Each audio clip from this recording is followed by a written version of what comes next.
6th day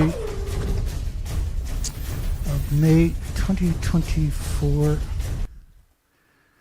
Hi everybody, welcome. I'm going to be your host tonight, Dana Durnford. And you can call in at 709-589-4406. 4406. You should write it on your hand so you don't forget it. Come on, Dana, we're not in high school. Yeah, you kind of got me right there. What have I got done here to myself? Hang on a little bit longer.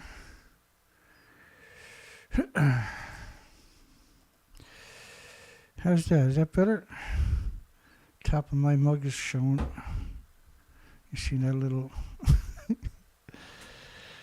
Come on, Dana, get out the show. All right, slow down, calm down, hang on. So that's the Alps system in 2013. If you read that story, let me put that on the big screen. Once I had my heart attacks, my eyesight went, right? Last year, I had 3 heart attacks, and they put 7 stents in because they hate me.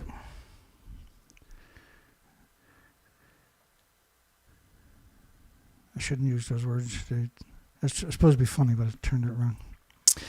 So, February 11, 2013, they just announced recently, they think they finally have the Alps contaminated system operational. That's almost 3.5 years later.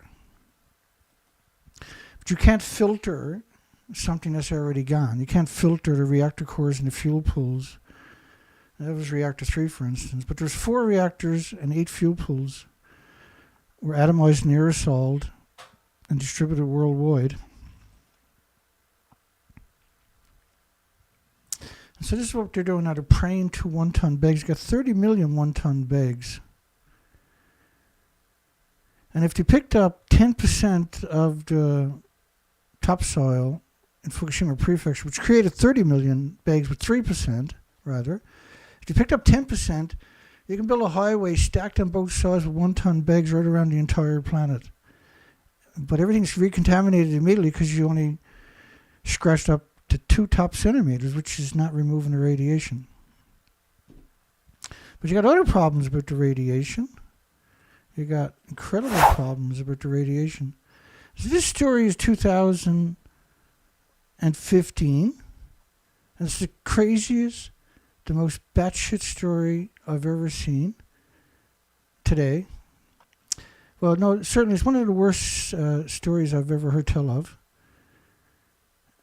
Issues of incinerating disposal of agricultural and forestry radioactive waste. So think of this, think of what they're saying about agricultural, which is food, right?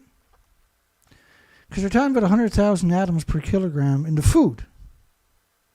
So they think for some reason that reality doesn't apply to them because you can't destroy radiation by incinerating. You're just liberating the isotopes back into the ecosystem to hunt down a victim, whether it's a cell or an insect or a bird or a mammal or an animal or a child or a human or the future messiah. It's going to hunt them down and kill them. That's what radiation does. And it lives forever, never goes away.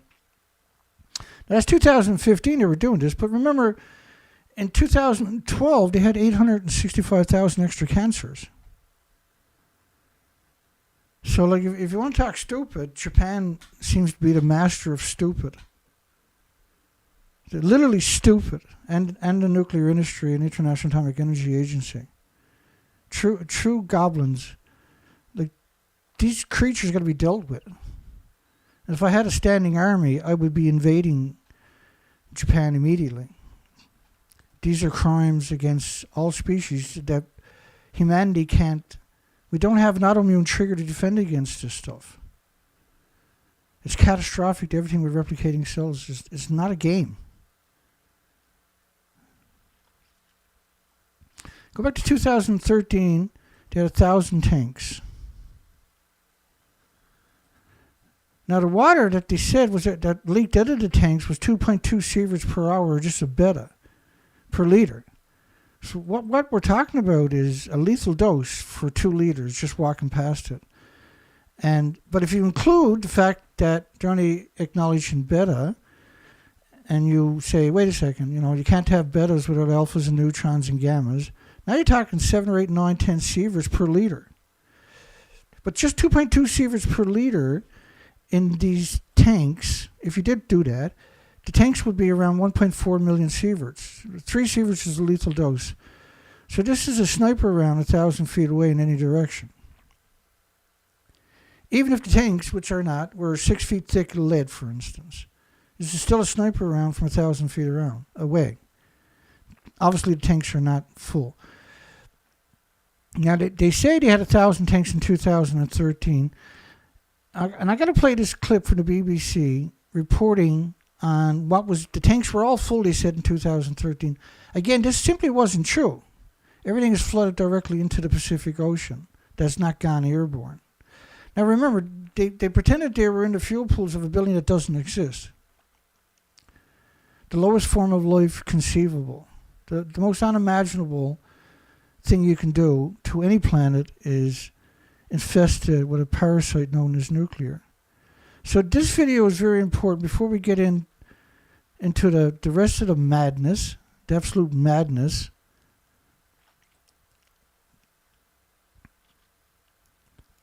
You need to understand certain things before I can move on. So let's play this clip. It's a very, very unbelievably important clip. The Fukushima plant sits smack in the middle of an underground aquifer. Deep beneath the ground, the site is rapidly being overwhelmed by water. Beneath the surface, water flows downhill and into the basement of the damaged reactor buildings. There it is contaminated with high levels of radiation. To stop the groundwater flowing on into the nearby ocean, engineers are building an underground barrier. But that is causing the groundwater level to rapidly rise. It's now so high the water will soon reach the surface. Then it will start flowing overground into the sea. This week, the company that owns Fukushima, TEPCO, made this disturbing admission. We understand that this water discharge is beyond our control, and we do not think the current situation is good. Outside experts say it's now clear TEPCO is incapable of handling the cleanup at Fukushima. It's time for the Japanese government to step in.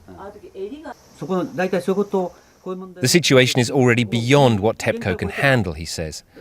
If it were possible to take proper measures, they would have done it already. It's not as if TEPCO is refusing to do what they can. They're doing everything they can, but there are no perfect solutions. Even if the government does step in, it's not clear what it can do.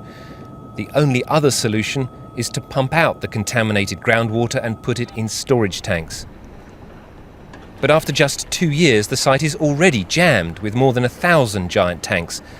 Most of them are already full up. At least 400 tons of new water pours into the site every day, and it's going to continue for years and years. Fukushima's water crisis has only just begun. Rupert Wingfield-Hayes, BBC News in Tokyo. Wait, check. Oh yeah, that's right. That's good. So what I'm doing now is I'm putting, when I turn my mic down to play a video, I'm putting this over the microphone so I don't forget to turn it back up, right? It works. You just got to remember to do that, right? So far, since yesterday, I've been doing it each time. Look at these disgusting parasites from your media. How come they're not being held accountable? How come there's not 1 million people teeing off on these degenerate monsters? They're pretending they're at the top of a building that doesn't exist so that you don't understand the big picture. They put the covers over Reactor 3 and Reactor 4, stumps. These were stumps. There's nothing physical left to the building.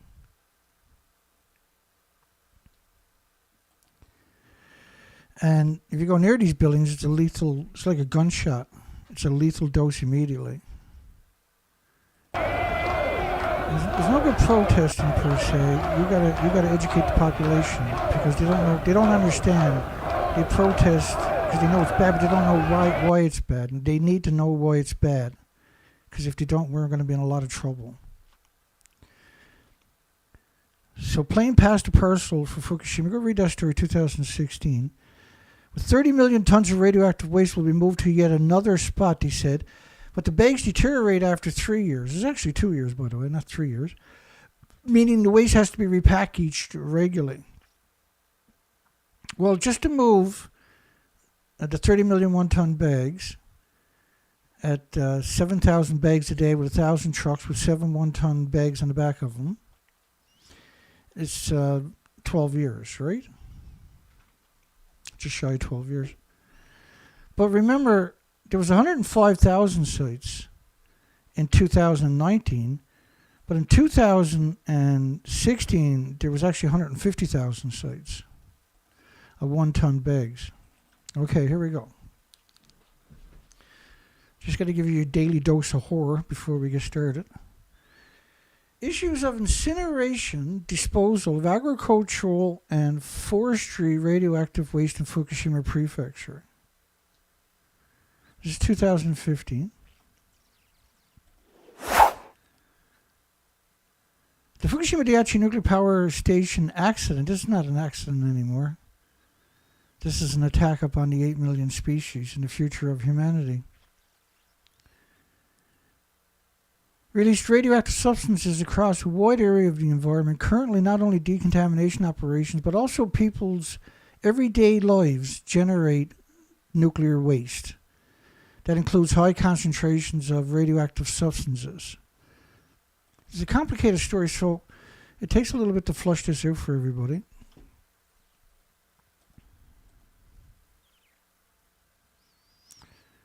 Like everybody, there should be a billion people getting a plane ticket to go down to Japan and take over.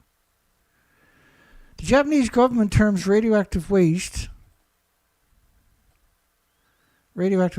from 8,000 to 100,000 becquerels per kilogram, which is, think of a becquerel as an atom that's pulsing energy. So that pulse of energy is the becquerel, and the atom will do that who knows for how long, millions, long past the human experience. And so there's 149,000 pictures missing of the one-ton bags. We have about 1,000 of the real pictures. So I created a ridiculous amount. We got to create 149,000 total of these pictures. So far, I've only got 2,000 pictures created to augment the reality of what we don't know exists, right? So 8,000 to 10,000 atoms per kilogram is designated as waste.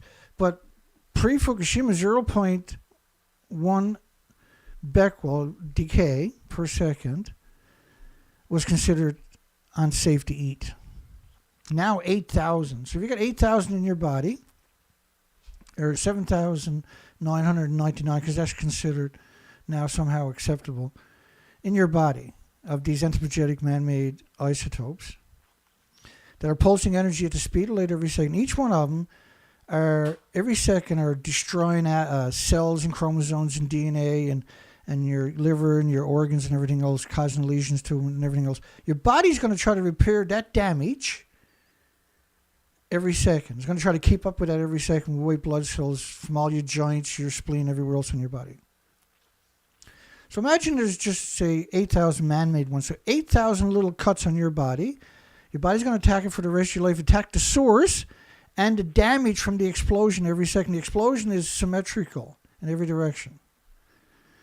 And so there's a cause and effect. It's unbelievable. So it compromises your immune system. And not only become more susceptible to pathogens and viruses that were normally harmless and innocuous and benign, your body now is, you get heart problems, liver problems, lung problems, respiratory, pituitary, thyroid. And thyroid means you're producing radioactive hormones. The problems with that are just, it's absurd. Go back and watch my Chernobyl anniversary video from last month. You want to understand the nuances, the minutiae, the details of that one. So your body has to repair all the damage every second from each explosion, and it has to attack the source, which is pulsing the energy, and try to build a sarcophagus around it. That could take 10, 20, 30, 40, 50 years if it was just a typical single anthropogenic man-made atom from the nuclear war they call testing. Same bomb, same radioactive fallout. Let's call it what it was. It was a nuclear war. They just, instead of attacking each other, they just radiated everything and everybody on the planet. They are today stored temporarily at various locations, while at some point in the future, after reducing the volumes, you can't reduce the volumes of radioactive waste. It's radioactive waste. It's not like you're in the woods and you're picking berries and you got a bunch of bushes and twigs and other things in the bucket, right? And you just want berries because you're going to bake a pie or something, right? This is not what we're talking about.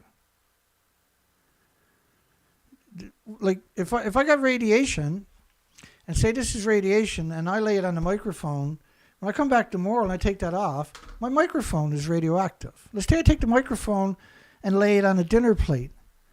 When I come back tomorrow, the dinner plate is radioactive. And so when this lands all over your communities, guess what's happening? Because they know what's up. The government plans to bury them in prefectures where they were generated. Of course, the bags deteriorate, in 3 years, for instance, right? So they're hemorrhaging radiation 24 hours a day. There's 30 million. This is different, though. So you're going to bury waste in the prefectures where they're generated. Bury it. As if that's a solution somehow, magic. They're not talking about a deep geological repository with all kinds of fancy this and fancy that, which, by the way, is because that's what they're doing with the high-level fuel. That's going to melt down at some point in the future because the fuel doesn't need oxygen. So it'll melt down, it'll burn, and eventually it'll crack the earth open, and you'll have these Kaiser vents. He's well versed in volume reduction of contaminated designated waste. Discusses the issue. Well versed in it. And he's not an anti-nuclear activist. In Fukushima Prefecture, the Japanese Ministry of the Environment is promoting the Waste Volume Reduction Project, which, by means of a makeshift incineration facility, and that's important too, incinerates the combustible waste that are specifically designated according to the levels of the contamination at or above 8,000 atoms per kilogram attributed to radioactive substances emitted from the Tokyo Electric Power Company's disease factory known as Fukushima. The combustible designated waste include agricultural and forestry byproducts like paddy straws, feed crops, leaves, manure, sewage sludge, and waste from home cleaning. This is totally different than the 30 million one-ton bags of topsoil that they picked up, by the way. And remember, they can't get rid of the sediment from the water filtration facilities across Japan because it's too radioactive. This is like a horror story that Hollywood could never dream up. And waste from home cleaning. Like, if you got nuclear waste from cleaning your home, that ain't a home no more, okay? Gut up and get out of there. Go somewhere else. Become an invader to another country, but get out of that place. Get out of that stupid, idiot, moron Japan. That's a moron country. According to the project, the construction of 24 makeshift incinerators, 24 incinerators carried out in 19 municipalities in Fukushima Prefecture. Most of them are already in service since 2015. This is just mind-numbing. This is mind-boggling. Everybody should have this story archived in their bookmarks and on hard drives so the truth never disappears. Determining environmental impact, like you're talking about they picked up 30 million one-ton bags, but we could be talking about another 30 million 1-ton bags worth of stuff they're calling waste and burning in 19 incinerators. 19 incinerators. 19 incinerators that are built just to burn radioactive waste. I'm so angry that I've seen Calm Down Charlie right now. I tear his head right off his shoulders. I tear his head right off his fucking shoulder. Piece of shit, man. And because of Calm Down Charlie, though, we got 2,000 of these pictures, so I shouldn't be too angry at this despicable stalker. Determining the environmental impacts of radioactive cesium and other substances. Really, other substances, like plutonium, like curium, like uranium, like americium, like plutonium, like strontium. The 1,000 other fission products besides cesium.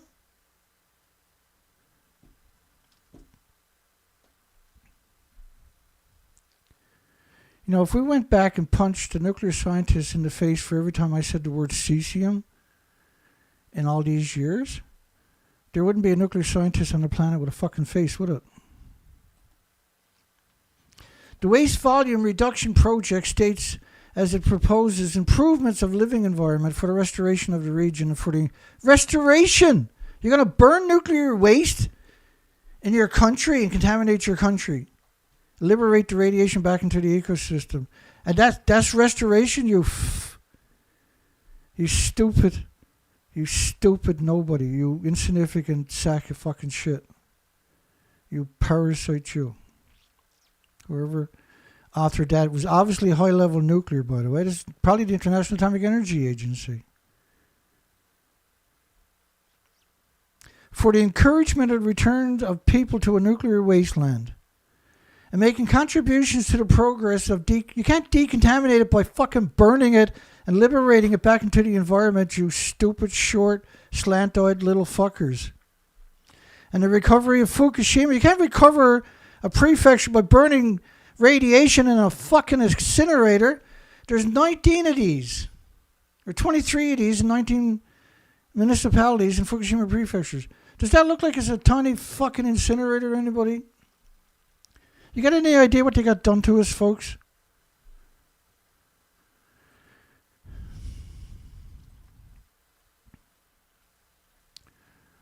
What a friggin' worthless, what a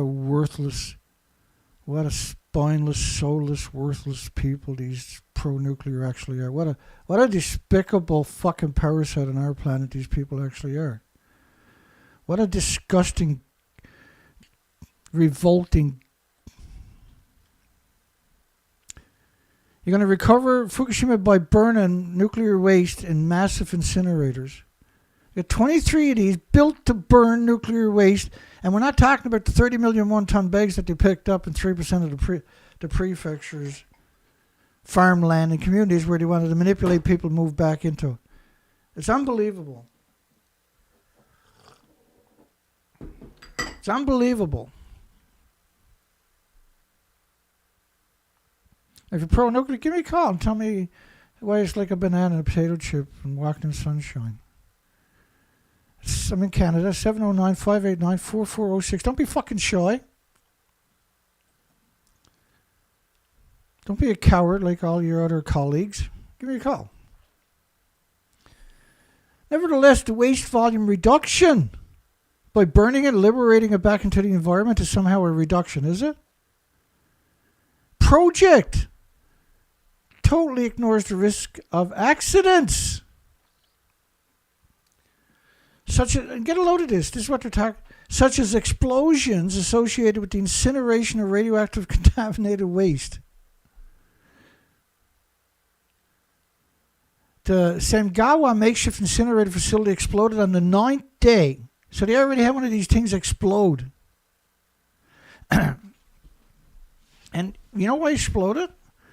Because, like high concentrations it is. So what they do with fracking, the disgusting maggots, they were using depleted uranium in the TNT, right? And they would put that down in the hole and explode it, right? And so 7 or 8 grams of uranium with the TNT, a kilogram of TNT, would give it, I think it was 6 times more power. I mean, they closed incinerators in Tokyo because they had multiple employees having heart attacks on the same day from burning radioactive garbage.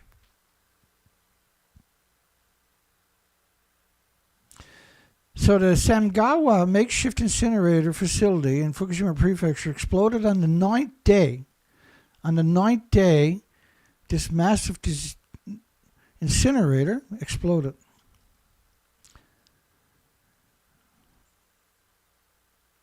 After commencement of full-scale nuclear incineration services, environmental contamination, health impacts on the people living in the neighborhood, like burning it is going to make it, you're going to destroy the neighborhoods. Like, I can't even wrap my mind around the story.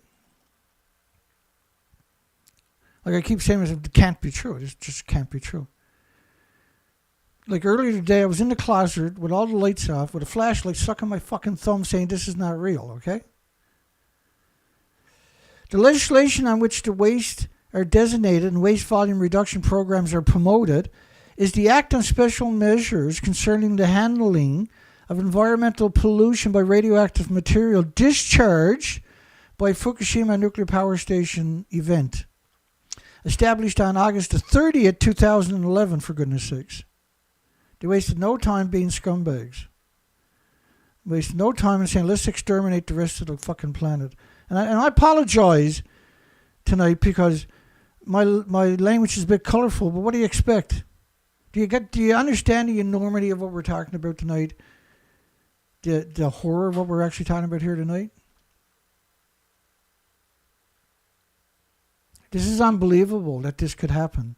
Yet 23 of these massive incinerators, 23 of them burning nuclear fucking waste every day. That's worse than a nuclear meltdown, for goodness sakes. Like, that's worse than Chernobyl. 23 of these are burning nuclear waste every day. It's 100 times worse than 3 Mile Island with 23 of these incinerators burning nuclear waste every fucking day. Do you really think they're just burning 10, 20, 50 pounds of waste a day with these monstrosities? These were built just to burn nuclear waste. The Act specified the waste exceeding 8,000 atoms a kilogram should be treated as designated waste, and waste exceeding 100,000 becquerels a kilogram should be stored in interim storage, but these radioactivity criteria are not specifically persuasive. The amount of designated waste are overestimated because they were not determined by proper investigation. And the Act does not oblige Tokyo Electric Power Company, the company responsible for the emissions. 30 million one-ton bags now is considered just emissions, is it?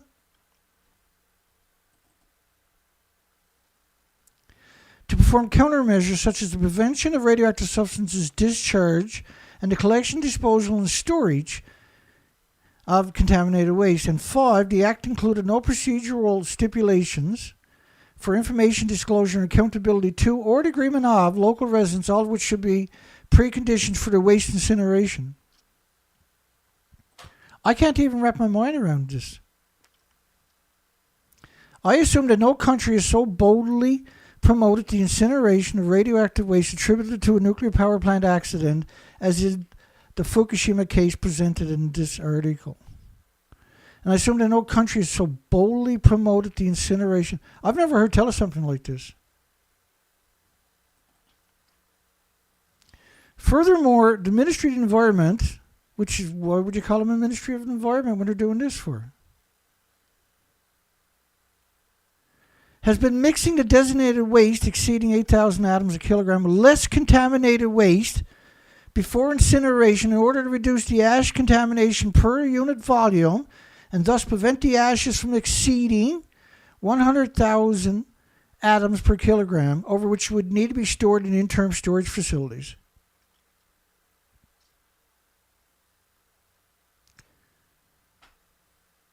This is These are 23 doomsday machines that we're talking about. And guess where the wind blows? This stuff is so tiny, it's hard to wrap your mind around it. It doesn't need the jet streams to cross the oceans, for instance, or circulate the planet. And it crosses the ocean about 5 days later. You got 23 of these disease factories burning high-level nuclear waste and mixing it with other waste. And mixing it with other waste that's not quite as high to get the ash. So now, and what does that mean? So you don't have to store the ash. What does that mean? You don't have to store the ash. What are you doing with the ash then? Are you dumping that into the ocean, into the rivers? Yes, we know they were doing that for years, right?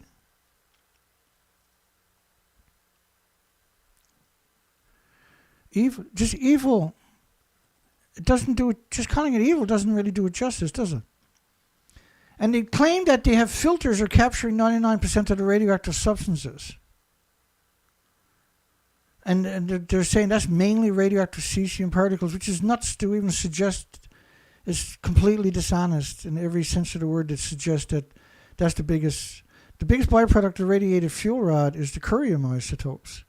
And you need lead shielding 20 times thicker than you do for plutonium. Plutonium kills all the dogs in all the experiments. And it said it reduces them to non-detectable levels. Again, this is absolutely simply not true. You can't, like you're talking about these atoms, you can put 200 million on the head of a needle, but you can't see it. And you really think that this can filter, they got something that can filter, like, because you got to filter everything to filter that. You have to keep everything. You can't let anything escape because you cannot filter that. That can't be filtered.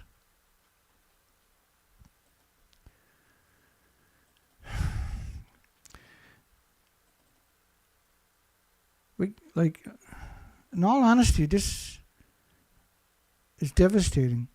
However, gases, substances, microparticles such as particulate matter 1.0 are known to be emitted through filters, and the bag filter application is conventional incineration confirmed that the filters break down easily. First off, the filters can't work. You can never, after one day, you can never get back into the incinerator building because the filter is emitting, if it did filter, would have so much nuclear waste, you would have a chain reaction of criticality in the filter. Because this is why they only talk about gamma, which is cesium. By the way, cesium pulses every second 600 feet at the speed of light energy.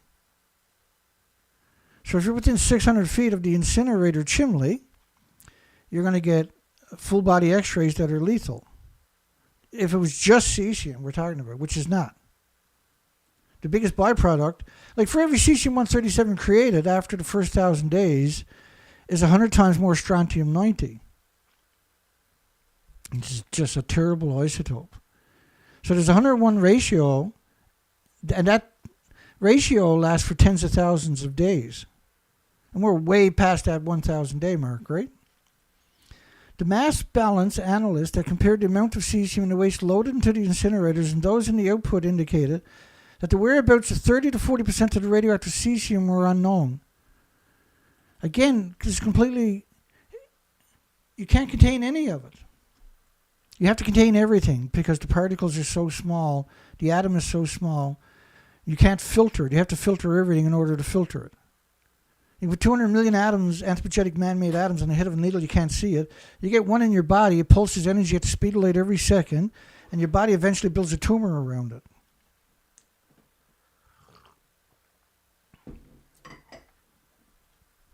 Yay. Overseas observers had previously regarded the huge spending by Japan municipalities on the construction and maintenance of nuclear waste incineration facilities as extraordinary. Extraordinary. The total cost of just a construction project for the so-called makeshift nuclear incineration facilities that we know about, and which is a great statement, by the way, that we know about, and which are planned to be. Now they were burning waste in all the incinerators across Japan. They were grinding up in Fukushima Prefecture and shipping it right across the entire country. We got tons of headlines about that over the years. Which are planned to be used for as little as 3 months to 3 years. The amount Why would you use it so soon? Because it was so radioactive, you can't get near the site again, right? People start dropping dead from heart attacks and strokes in the morning, right? Because you're burning so much waste, all of a sudden you can't get near the facility. Which is what happened when they tried the Cumbrian system, water filtration system, at Fukushima. You couldn't get near the filter after 20 minutes. It was lethal doses. Right? And this is why they ran out of homeless, trying to figure out how to pull that one off. 3 years, it went up to 400 billion yen, which is 3.5 billion Canadian dollars, which is equal to 3 American dollars, is it, or something like that? Canadian dollars not worth shit anymore.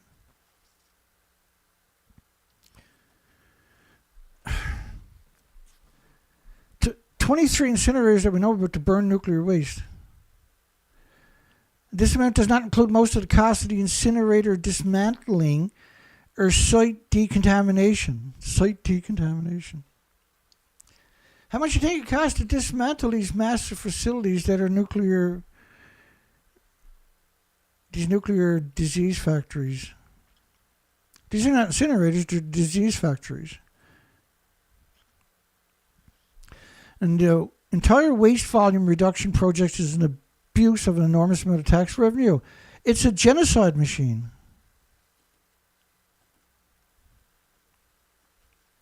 Let's stop incineration and burial by proposing alternative measures. So think about the enormity of what we just talked about. You got 30 million one-ton bags you don't know what to do with. You're burning waste from households and everywhere else.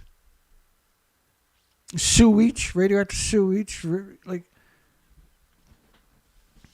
it's unprecedented. And they're going about it the worst way imaginable. They're doing the most stupid, idiotic thing conceivable. And it's not illegal.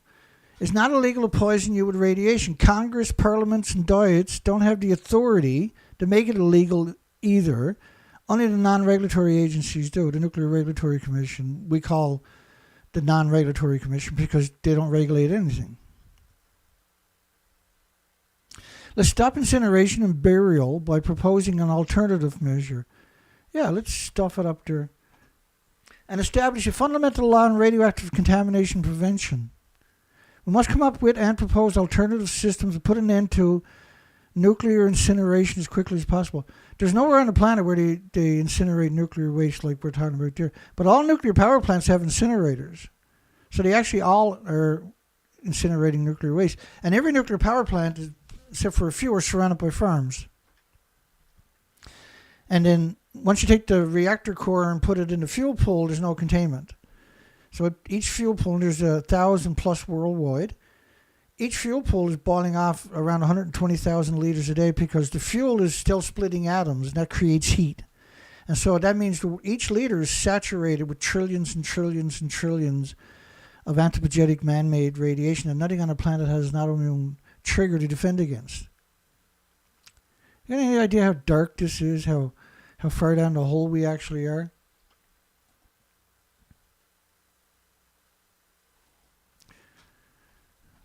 Like, evil doesn't really, and that's what the poll is tonight, right?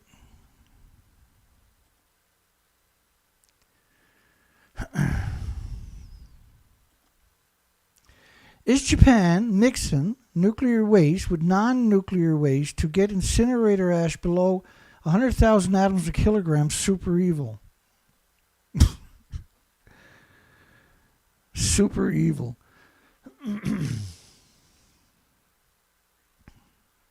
Why, yes it is, Dana. Just bear with me one second, because I got to put that in a special fucking place so I can find it again.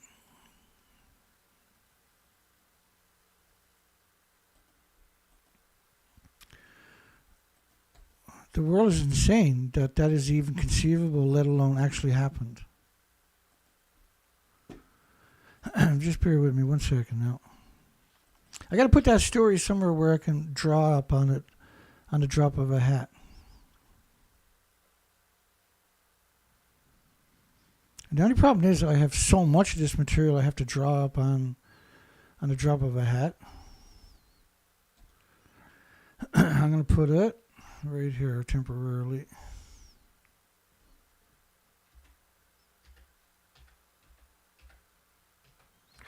There we go. I'm heartbroken that these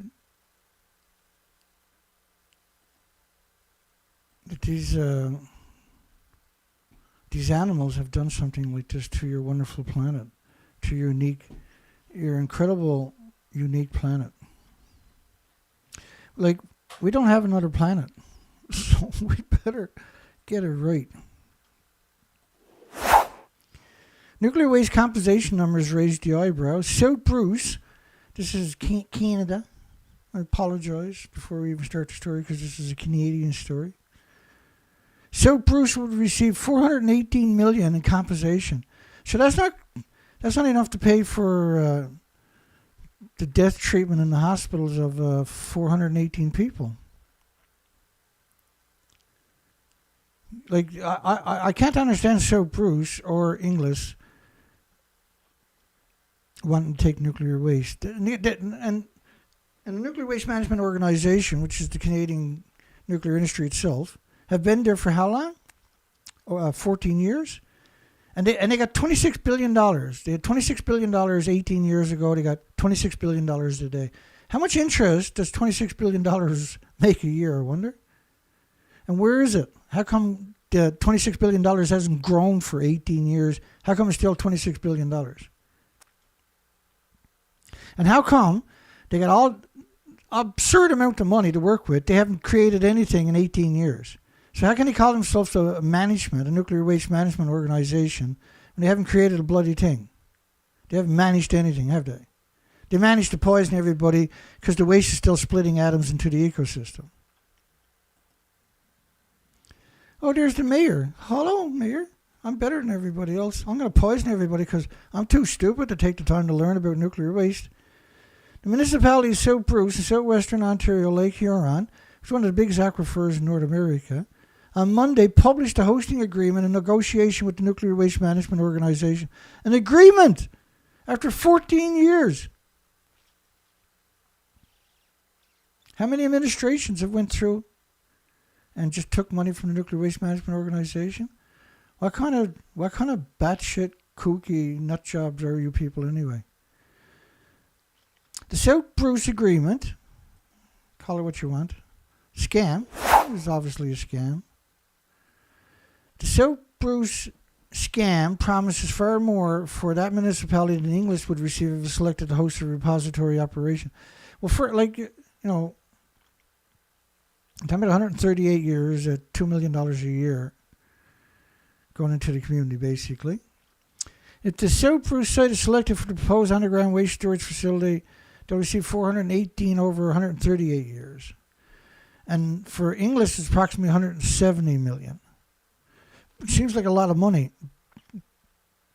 But are you going to go, how much are you going to spend on the hospital from heart and liver, lung, respiratory, pituitary, thyroid, adrenaline, Alzheimer's, dementia, autism, diabetes, Down syndrome, schizophrenia? Because you got all these diseases, you're going to repackage it. In order to repackage it, you can't contain it. Because when you open the container, you're going to introduce oxygen. Oxygen will cause the fuel rods to detonate. So everything is vented on the highway. Because otherwise you can't repackage it, right? And that means you split all the fuel that you're shipping is splitting atoms. And so everything on both sides of the highway for 2,000 miles is going to be incredibly radioactive, which never goes away. Nearby First Nations must be willing to participate. And this is the only facet of the nuclear industry where we've seen anyone have a referendum. And the referendum is always voting no. They always go into the community. They stay there long past any reasonable amount. Like 14 years. 14 years. And they're passing out $1 million here, $500,000 there, $250,000 here, $2 million there. Throwing money everywhere. And then the other half of the community gets nothing. So when it comes time to referendum, well, the other 3/4 of the community gets nothing. So when it comes to the referendum is going to be no. Nuclear waste, we'll get our act together in 3 or 4 years, we'll find another spot and we'll do the same thing, and that'll last for another 14 years. They're not kicking the can down the road. They're making sure the radioactive material is splitting atoms into the ecosystem, so there's no way you can have a future. That there's no way you can't not get sick. There's no way your children can be healthy, is what they're doing. They're guaranteeing your children can't be healthy. And by putting a nuclear waste in your community, you're guaranteeing your loved ones and your future generations can't be healthy. You're guaranteeing it, that you can't be healthy. And no matter how much money it gives you now, you're going to have to spend that on healthcare. You're going to have to liquidate whatever assets you bought, right, to try to give your loved ones an extra 1 or 2 years of comfort because of illness and diseases and autoimmune deficiencies and injuries and illnesses that you're going to get from the radioactive fallout. Ojibwe Nation must express a willingness. Think about that word willingness, right? We've only seen that applied to the nuclear waste disease factory that they want to put up there in central Canada. Construction is project to begin around 2034 and take about 10 years to complete. And Ponka, of course, says that if one of the canisters was to break open on the highway, all they got to do is pick it up and put it back in the canister and continue driving on. Of course, that's ludicrous. Once you expose it to air, it's going to catch fire immediately. And it's going to burn at 18. The zirconium cladding burns at 1800 degrees. That'll ignite the uranium plutonium pellets. They'll burn at 9,000 degree Fahrenheit temperatures. And there's nothing can contain it. And it'll consume everything around it. The steel, the truck, the vehicle, the roads, the dirt, the water. And it'll atomize an aerosol and ionize and radiate that forever. And release that into the environment. This is an industry that shouldn't exist. And they know it. And when they have a major accident, they build 23 incinerators, massive ones, and burn it and release it into the ecosystem. Rather than store it, they liberate it back into the environment. I don't even know how to compare it to something. Let me see. Let's say you got a 100-gallon container of gasoline at your house, right? And you got a cement wall around it, like 2 foot high or something like that. And anyway, it springs a leak, and it all leaks out. And you catch it. You're to catch it, but you can't stop the leak. And so you get another container. And you run off, you grab another container, you come back, and you start taking buckets and pouring it into the container. And every day, the exact same thing happens. Then that container leaks. And the next day, you're running by another container, you come home because you can't fix it because it's still leaking out. And you can't put any sparks there, and whatever excuse you want to bring up. And you do that forever. But with this nuclear, when you breathe it in, right, it sequesters in your muscles, your organs, and your bones. It's pulsing energy every second. And it destroys your immune system from a million different directions because it is pulsing energy almost at the speed of light. We don't have any other thing on the planet that we can equate that with. And by the way, this stuff is not created by the stars. It's not created by the solar system. This is why we call it man-made anthropogenic radiation. A new era for nuclear power. There is no nuclear renaissance. What do you mean a new era? Just hang on one second. Let me explain that madness to you.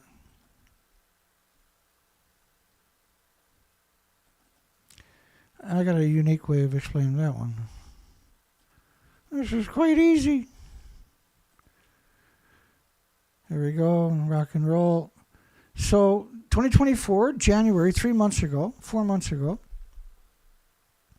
January 21st of this year, nuclear goes backwards. So, nuclear power suffered a net loss of 1.7 gigawatt capacity, which is 2 large nuclear reactors in 2023. They didn't gain anything, they lost it. Whereas renewable capacity amounted to a record 507 gigawatts, which is equal to 570 large nuclear reactors, because typically a reactor is 0.89 gigawatts, 890 megawatts. So when you scale it, when you divide it into 507 gigawatts, you got almost 570. I use 570, just a round number. Large nuclear power plants came online in 12 months. A typical reactor takes about 15 years. Then it takes another 5 years to get the kinks out of it. And then once it takes fuel out of the pool, out of the reactor and put it in the pool, now it's hemorrhaging radiation into the farmlands they're always surrounded by. They're always surrounded by farmland for that specific purpose. So when they come out with a headline that says new era for nuclear power, they're talking about, like, TerraPower doesn't have an application into the regulatory agency. So that's not going to come to fruition for about 20, 25, or 30 years. But geothermal already exists. And the minute that you quote a professor of any university, you just lost all credibility, because they're the first ones to come out and cut your throat. And they'll continue to cut your throat for as long as this topic is in the lexicon. About nuclear power technology implications of the public health and safety. Transcript. The Inflation Reduction Act and other federal funds are providing billions of dollars in loan guarantees to help existing nuclear disease factories upgrade to stay in business. And billions more are being deployed to support advanced nuclear reactor designs / small modular reactors. For small modular reactors, they can use breeder-type reaction. Breeder. These are high assay, high-grade uranium fuel we're talking about, by the way. And you're talking about plutonium mixed oxide fuel, but you're talking about very high, 15% or so, weapons grade. But they still haven't got an application, right, a successful application into a regulatory agency that's complete anywhere on the planet. And you got over 100 companies trying to design a small modular reactor. So what does that tell you? Is that they don't have a uniform design, right? Because when you got 100 people, taking shots in the dark looking for a ghost, and they're being funded, imagine if you took all this manpower and monetary and put it towards geothermal. Then problem solved, right? And they're stealing geothermal's narrative. Billions more are being deployed to support advanced reactors, small, can we use breeder type, theoretically never run out of fuel. Yeah, they've done that, right? The Santa Susana was a breeder reactor. That melted down. Los Alamos National Laboratory had 2 of them that melted down, the breeder reactors.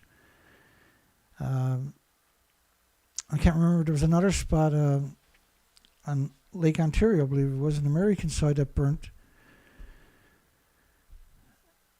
2 large ones that use liquid metals like sodium, which is the Santa Susana one, as coolant to boost efficiency and flexibility. But they didn't work. And these designs have been around since the 50s, right? The fusion reactor design has been around since 1904. They haven't modified it or come up with one on their own. And it's the same thing here. These are very old designs. But they're getting money, but they can't master it because the design is so insidious. The administration's nuclear power program promotes using locations where coal-fired plants have retired. This is a TerraPower build, the monster gates. So if you go look back a couple of years, 2022, Quatsi Power, which is a geothermal, aims to power the world for millions of years by digging the deepest holes ever. They're going to use X-rays to melt the rocks and repurpose coal, gas, oil, nuclear plants in the deep geothermal wells. Sound familiar? So microreactors, which anything microreactor can do, geothermal can do better, into clean ones. But nuclear can't be clean. How can nuclear be clean?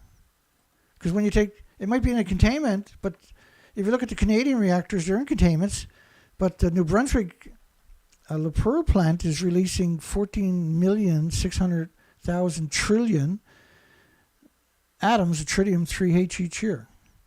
Legally, which is considered a large nuclear accident anywhere else on the planet.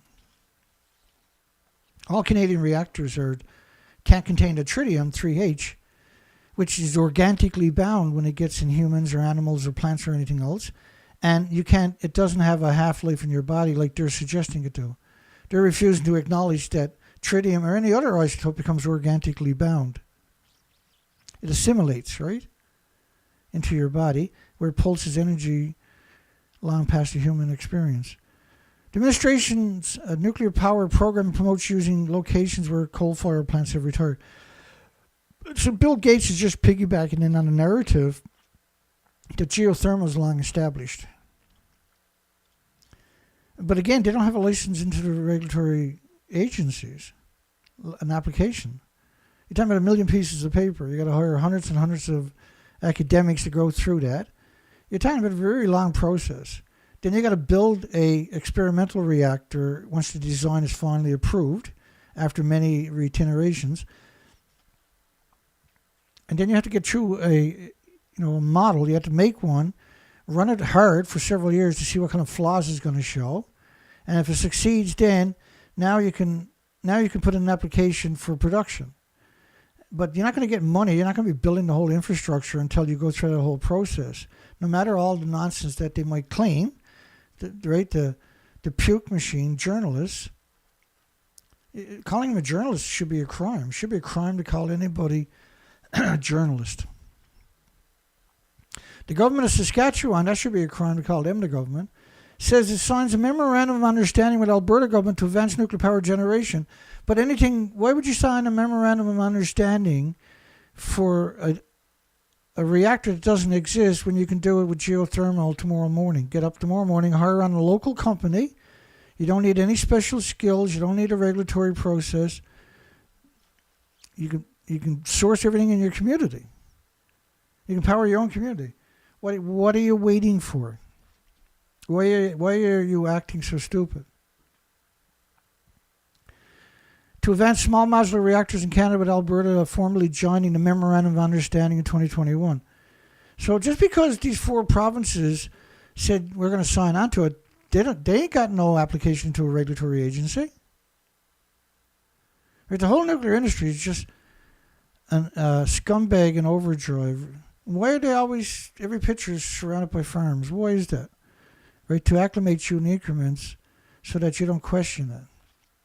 Like they've done to your children with The Simpsons and Spider-Man and the Hulk, all created by the nuclear industry to make you incapable of rationalizing the reality. Right, they acclimate you to the horror through cartoons and Hollywood. The Municipality of South Bruce signs a hosting agreement with the Nuclear Waste Management Organization. Like, what are you talking about? Like, it's very deceiving, see? Has endorsed the hosting agreement between the municipality, the handful of governments who are getting huge kickbacks. They don't, like the Nuclear Waste Management Organization doesn't want it to come to fruition. They want to keep it there, and they want to just keep grinding it over and over and over. 14 years later, they're still doing the same routine. They don't want to come up with a solution because they can't. And they know it, right? Whip melted down, for goodness sakes. And they hit it. They spent $6 billion and said it was a truck fire. Really, you're going to spend $6 billion on a truck fire? The municipality in 2014, the mainstream media clipped my video where I documented everything over the first week in 2014, right? February 14, 2014, when the waste isolation pilot project, not plant, but project, it was just an experiment, and they just went live with it when no one was paying attention and called it a repository, but it's not a repository. They didn't do any legwork. And then most of the waste down there is coming from Los Alamos National Laboratory, which is legacy waste, which is the very last thing you want to be put, why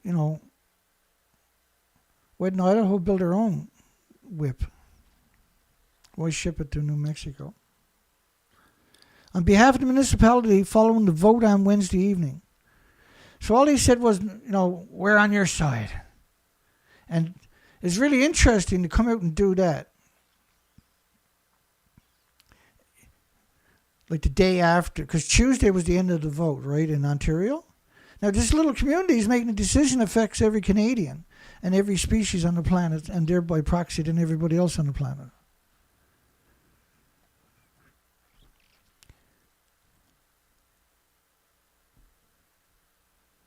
And when you put a bunch of these scumbags together, you want to look at their boots to see what you're really dealing with, right? There's some shady characters there. Look at this guy's boots. Look at this guy's boots. He's probably got fucking holes in the bottom of it, for Christ's sakes. Those shoes, she's never wore them in 50 fucking years. And look at the boots these other two got, and the guys in the background. What's going on here?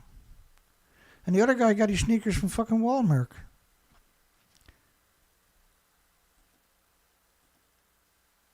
Right? But you give him a tie, you give him a suit, and you give him a pocket full of cash. And all you got to do is say, oh, we're going to have a hosting agreement. Why did you even bother voting? It also sets out how Bruce would exit the process if it's not a willing host, or if it is a willing to host but not selected. Right? And that's the key part right there. They could both be willing, they can both vote for it, and then we're not going to do it. And then, well, we got to reset. Now we got to go find another spot. It's going to take 3 to 5 years. We got to through the 14-year process to look at everything, see if it's suitable for deep geological repository. And it's always in a place of a farmland, right? So Bruce, about 1,500 acres of prime farmland, surrounded by thousands of acres of prime farmland, and they need 250 acres for the topsoil, which is a square kilometer. So imagine how big the nuclear waste facility actually is above ground. It's a square kilometer. And they're going to be packaging everything there. That's all vented into all the farmlands. And they want the farmland to continue to be farmed the entire time. These are actual demons we're talking about. Throughout the process, Council is focused on ensuring that the project would meet our community's shared principles, says the mayor. Shared principle! You should look the fucking word up because I don't think you know what it means. Help them make an informed decision in the referendum. Help them. What, tell them it's like a banana and a potato chip and walking in fucking sunshine and climbing mountains and flying on airplanes. 80 years of this? And they always show these people with a fucking stupid smile. And that's probably the only time they smiled in the last 6 fucking years. Yeah, I'm angry. Of course I'm angry. You're destroying everything and everybody's future forever. You know, this is Cumbrian, a firm, lands a $40 million Sellafield. Of course they do. You got any idea how many billions of dollars they throw at this stupid idiot? This is a weapons facility with 1,000 buildings on it and surrounded like every other nuclear disease factory by farmland. So they can poison you in the supermarket so you don't fucking protest later. You're too busy trying to survive another year or get your child to survive another year. Sound familiar? Because that's the story on every street. Post-nuclear industry. Beginning, rather. Since mobilizing 2019, the partners have awarded decommissioning related contracts with potential value of £3 billion to some 200 suppliers, 2/3 of which are small or medium sized. Oh, they'll take it from anybody, right? To keep them in the nuclear wasteland, right? Because they need an economy, right, to keep the communities close by so they can use the community. Like, they've done studies in these communities of cancer clusters in children, leukemia clusters in children. And they blamed the studies, academic studies, peer-reviewed, blame it on influenza. Common cold gave all the children leukemia, but it didn't give the adults at the same time these clusters, did it? Like, the industry is so evil, it doesn't know what being a human is. It doesn't have a concept of it. And we know this. We can quantify these assertions from all this evidence that we've gathered up over 2 decades. We have a steadfast commitment to West Columbia to create jobs, invest and deliver a social impact. You got a disease factory surrounded by farms, for goodness sakes. It's one of the most contaminated sites in Europe. I mean, if you look at what France done, if you look what Britain done to the Christmas Island, if you look what France done to the French Polynesians, if you look what Americans done to the Marshall Islands, these tropical paradises, they went out and destroyed it. The Marshall Islands, a study in 2019, was over 1 million square kilometers, is too radioactive to be inhabitable. 60 years later. Montebello, Marilinga, the islands off Australia, 72 years later, still too radioactive. And the British waited for the wind to blow across Australia before they set off their nuclear weapons. They went, why would you go to Australia to do your nuclear weapons? Because Britain originally banished the people to Australia as punishment, right? And then when they got nuclear weapons, they knew the radioactive fallout would destroy everything and everything where it landed in the communities. 1,200 kilometers away in Adelaide was 90,000 counts per minute. You can never go back to these communities. Not only that, they took 700 dirty bombs where they took conventional explosives and they wrapped up uranium, plutonium, curium canisters from a chain reaction and set off over 700 dirty bombs in Australia, in the deserts and that. It's unconscionable. And when you look at the enormity of this continuously unconscionable thing that they've done, like the nuclear weapons testing wasn't a weapons testing, it was a nuclear war. The French Polynesians from the French nuclear weapon testing for 12 years was the equivalent of a Nagasaki, a plutonium bomb, a Nagasaki bomb a day or a week for 12 years. And even today, they deny there was any adverse side effects whatsoever. The Marshall Islands was equal to a Nagasaki bomb a day for 12 years, not a week. The Christmas Island, the babies, they call the babies over there jelly babies. And they're not babies. They don't even look like babies. They don't survive. And this industry's legacy is unconscionable. We will continue to support the community groups and charities, of course, including the Be Unique Autism charity. Autism, like the first studies they do after a nuclear accident are autism and Down syndrome, because you know that's going to be massive everywhere where the radioactive fallout went. And they're going to contribute, but they don't contribute to the Chernobyl orphanages of the abandoned children that don't even have a TV, let alone a radio. They've been ostracized for 38 years. And you really should, like if you're not familiar with this, you really should go back the last couple of weeks ago when I done the anniversary of Chernobyl on the 25th of April, the day before the anniversary. I done a presentation with around 400 plus studies, academic studies, on different things they studied after a nuclear accident. And get your wake-up call. And watch the whole fucking thing a couple of times. And then you start to realize what kind of friggin' disaster is the biggest disaster on the planet that lasts forever is. And if you're not familiar with it, you need to learn that. You are making a mistake if you don't learn that. You'll get fucked up if you don't learn that stuff. And that's not the only... I have another presentation from last year or the year before anniversary where I put 900 different studies in. And I done another show on 200 studies about a month ago on Chernobyl.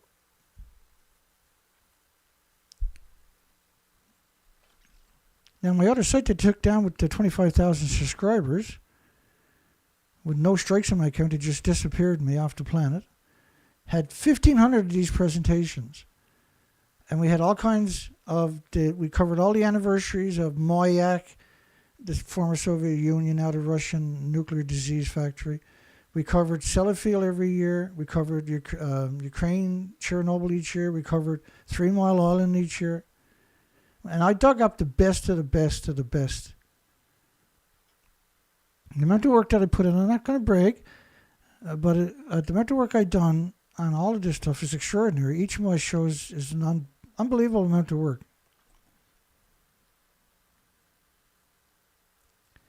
To make sure I don't make a mistake, that I don't misrepresent anything, and that I try not to leave anything out.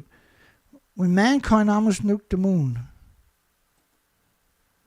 in the annals of what were they thinking in military and scientific strategy, Project A119 stands out as a peculiar footnote. The plan, known informally as Project A119, aimed to detonate a nuclear bomb on the moon. And thankfully, cooler heads prevailed and the project was shelved before we could make one joint misstep for mankind. And this industry they wanted to use nuclear weapons to make aquifers, to make containments for holding liquid natural gas, for making fishing ports bigger. They were out of control. They wanted to nuke China. They wanted to nuke Vietnam, right? The Israelis had a plan cooked up with the USS Liberty. They were attacking the USS Liberty. And they were going to blame it on Egypt. And then the Sinai Peninsula, they were going to turn that into a sheet of glass. And they actually had the aircraft carriers with nukes on them in the air at one point, when all of a sudden the U.S. Liberty was able to get a haywired antenna up and put out a mayday call that they were under attack by Israeli forces. And they were attacked mercilessly. And the damage to the ship shows a sustained attack, and there was no way that they didn't know it was an American ally that they were attacking. It was a false flag event. They wanted to sink it. And if you ask the survivors, and look at the survivors, they'll all tell you the same thing. Israel attacked us on purpose and were trying to sink us. And we can't forgive them for that. Like they're so the nuclear industry is so self-centered. It has to consume everything and everybody and every insect and every bird, every animal, every mammal, every human, every tree, every resource on the planet to survive. Until the ultimate is only they survive. Everything else will be gone. Only the nuclear will be left on this planet. The man-made stuff. The degenerate International Atomic Energy Agency facilitates national workshop to discuss a nuclear law. This is the same people that is telling you that Fukushima didn't melt down, that there's no releases, that there was no... Like the International Atomic... Raphael Grossi's just happened to be the mouthpiece, but the industry's been pretending this didn't melt down. That this, like on July the 13th of last year, they came out and said that didn't happen. That nothing got out of there. And what did get out went into the 1,000 tanks. Now, I played that at the beginning for you. The 1,000 tanks were all full, allegedly, in 2013 from the aquifers under the site.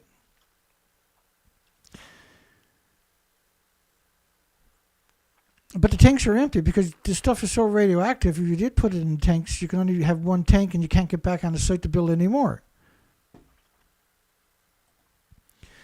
From 11 to 13th of March 2024, the International Atomic Energy Agency facilitated a national workshop, a high-level meeting in Kampala to discuss nuclear law and raise awareness among officials. Nuclear law? Nuclear, like... You're telling people that didn't happen and you're in charge of nuclear fucking law.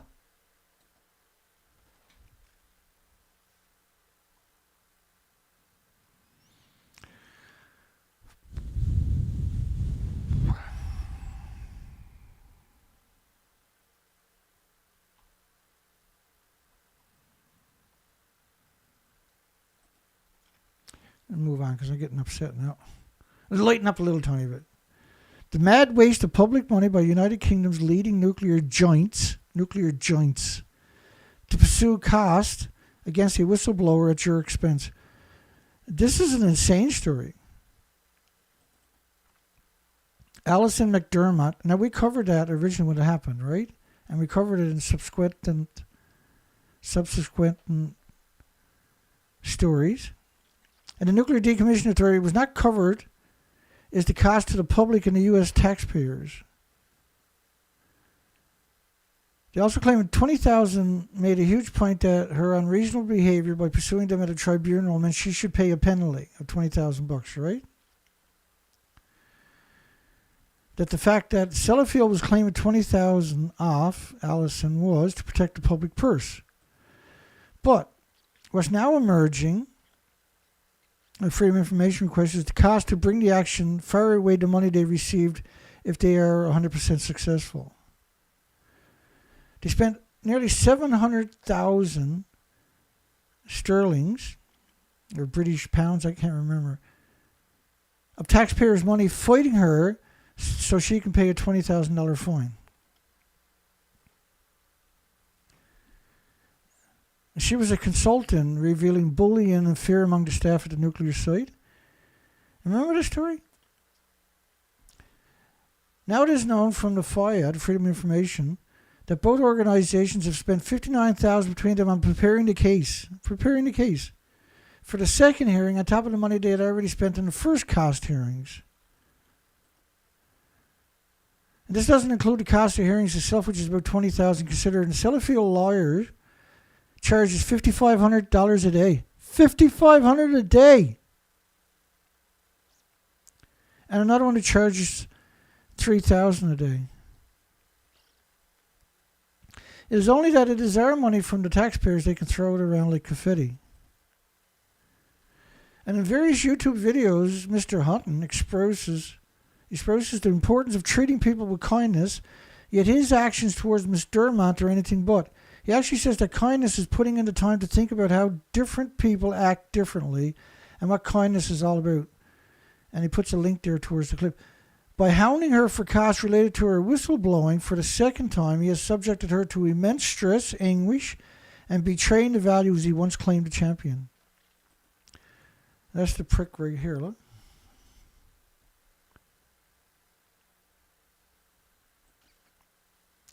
Now, Sellafield receives $6.7 million each day from taxpayers.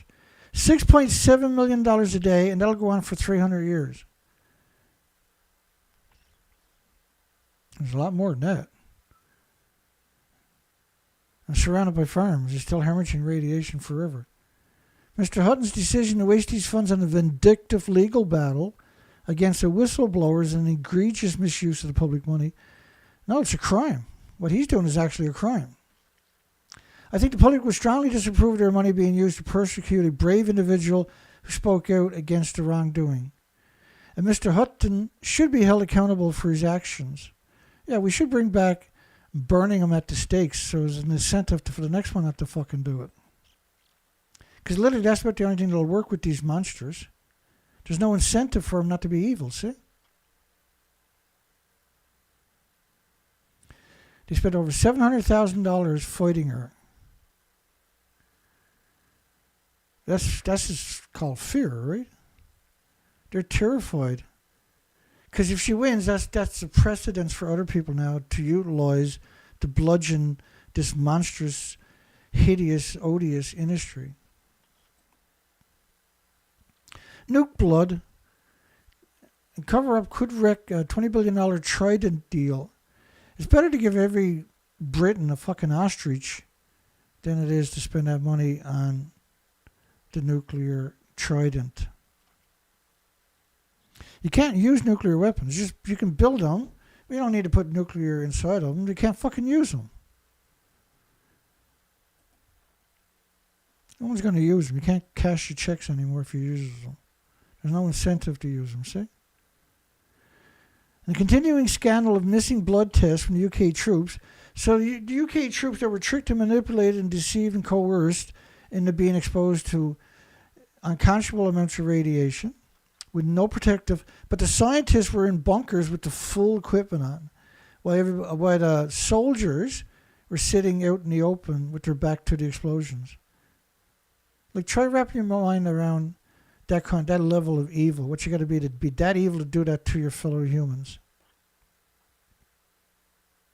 And they studied them and their offsprings over and over and over. Said we've heard argue with the renewal of the Trident missile system without full transparency what befell the veterans who created it.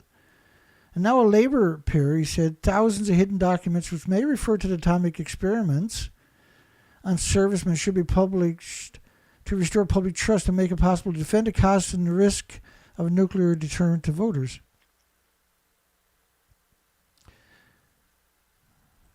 Indeed. The nuclear test veterans search for justice. There is no search for justice. They raised $62,000 of their $100,000 on a crowdfunding. Bless their hearts, at least people have done something. 250,000 to bury the nuke blood records. The environmental radioactivity around Rosung nuclear power plant was found to be safe. Well, it can't be safe. The fuel pools are hemorrhaging radiation 24 hours a day. And this is the Philippines? Or, hang on, I can't remember. I'm missing the headline of that story. I apologize, everybody.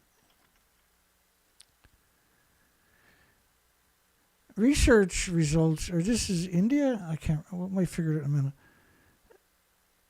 At the National University Radiological Science Research Institute detection amount of natural levels, and not because of nuclear power plants. No. Like, that's their job, is to say that it's completely benign and innocuous and harmless. Nuclear power plants have no containment in the fuel pool, so you can't contain the splitting of the atoms. So to suggest that there's no adverse amounts in the local ecosystem is criminal. It's criminal. And then they roll out the tritium-3H. At least they put the 3H there. I got to give them credit for that, I suppose. Normally you never see that. Was also detected near the nuclear disease factory, but the annual effective dose was 0.013% of the general public dose limit of 1 millisievert, which is 1 microsievert. Or no, it's 13 microsievert, which had a slight impact on the human body. No, like, you're not getting shine from the nuclear plant that far. You're getting physical atoms, right? So you're drinking it, you're breathing it, you're washing in it, you're cooking your food in it, you're consuming it. Physical atoms. And the minute that you mention the word microsievers in that equation, then you should be removed from your job and probably jailed for at least 35 or 40 years with hard labor, because you're a degenerate monster. How Sheffield learned to stop worrying and love to bomb. I just hate those headlines whenever I come across them, right? The city was once a nuclear-free zone. A lot had changed. As one expert put it to Victoria yesterday, the military tail is wagging the energy policy dog. Did you know the government's preoccupation with nuclear energy as a solution to the energy crisis, might be more about propping up the military side of things, which might otherwise be unaffordable?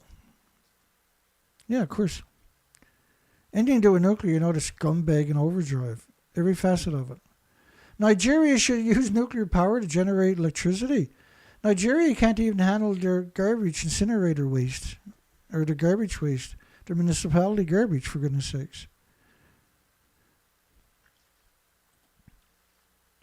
20th anniversary symposium of Nigeria's first nuclear research reactor. They got to come out and offer a sacrifice to the nuclear scum, right? Which is their country. Rory Reid defends his famous father's Yucca Mountain legacy. He said, "I'm here as a son," Rory Reid said. "I'm here to defend my father's legacy. As you know, my father dedicated much of his political career to fighting against Yucca Mountain," which is appropriate because now we know Yucca Mountain is on a fault line. A serious fault line, right?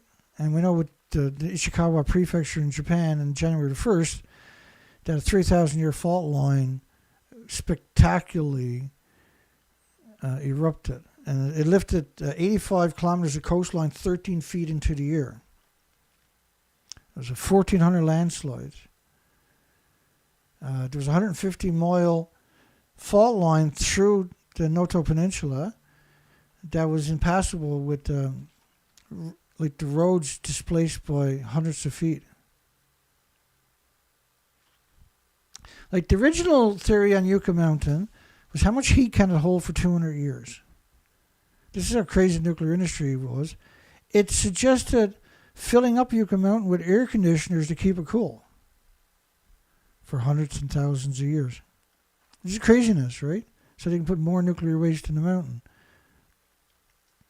There was $20 billion spent on litigation alone for Yucca Mountain. $20 billion.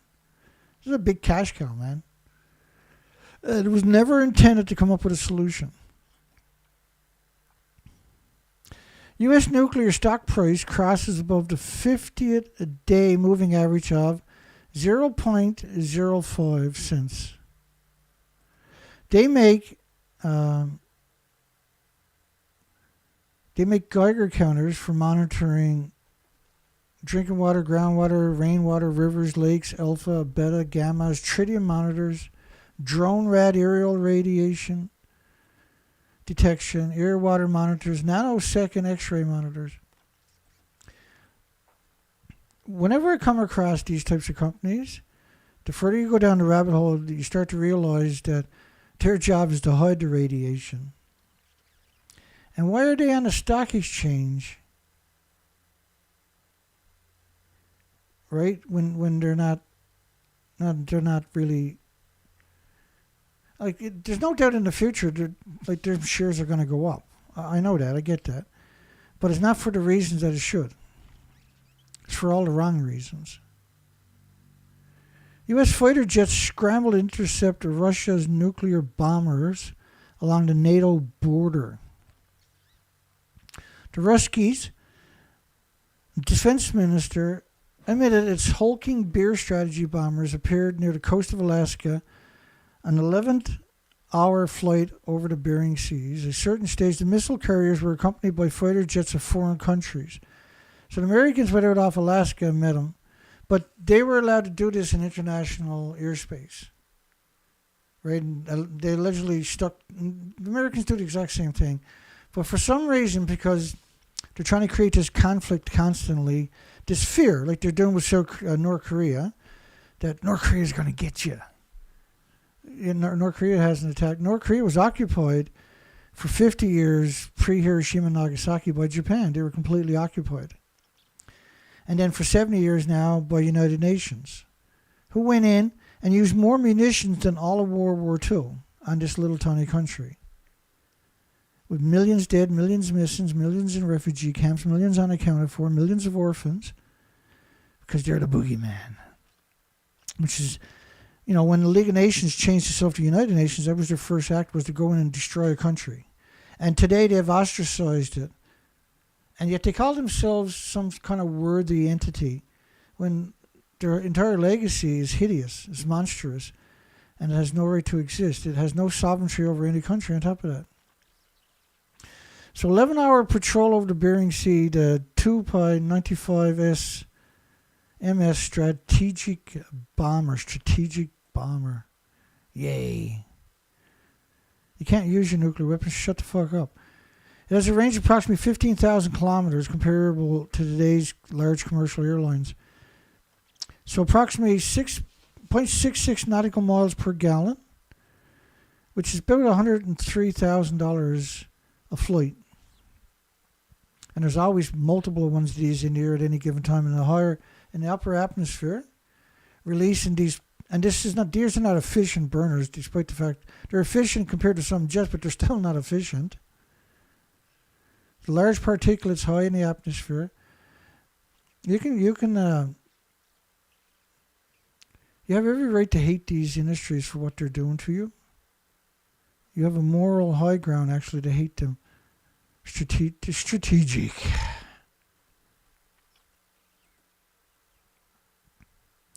Supercell spawns an extremely rare clockwise tornado in Oklahoma. And what happens if one of those hits a nuclear power plant, I wonder? Or the gas oil or coal plants that are powering them. Oh yeah, that's right. Hell. Nano-nuclear energy, which doesn't have a reactor, these are the small modular reactor mouthpieces, expects to raise $15 million in an IPO on Tuesday. Why are they on the stock market when they don't even have a product? They don't even have a license into the application into the regulatory agencies. Right? They're another shell company like Newtech or like NewScale, rather. The company will issue 3 million shares at a price of $4 to $6 per share, and they have a market cap of $145 million. And the benchmark company served as the underwriter for the IPO. Nano-nuclear energy provides the description for the company for its IPO. We are an early-stage nuclear energy company developing smaller, cheaper, safer, leap tall buildings in a single fucking bound. Advanced portable nuclear energy. Intellectual property research method illuminating our path toward a sustainable future. Who the fuck wrote that? I want to meet that person. I want to see what a bird brain looks like. Incorporated in Nevada. They actually don't have any reactors, and they're on the stock exchange. Led by a world-class scientific and management scumbag team. Well, they can't be that world-class. They haven't got a fucking reactor. Envisions. Sure, I envision a lot of things too. Advanced small modular nuclear reactors, also known as microreactors. Anything that can do, geothermal can do fucking quicker, easier, cheaper, better, longer, smarter, faster. Why would you even look at this idiotic? They don't have an application into the regulatory agency or a fucking design. But yet they're on a stock exchange.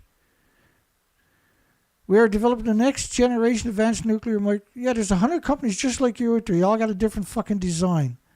That means none of you knows how to come up with a solution is what that actually means.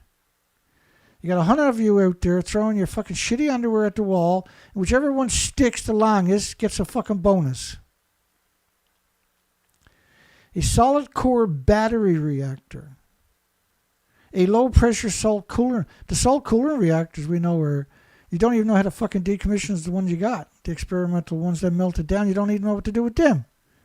Oh, it's from, you're hooked up with Idaho National Laboratories, of course. The worst of the worst that human has to offer, these degenerates.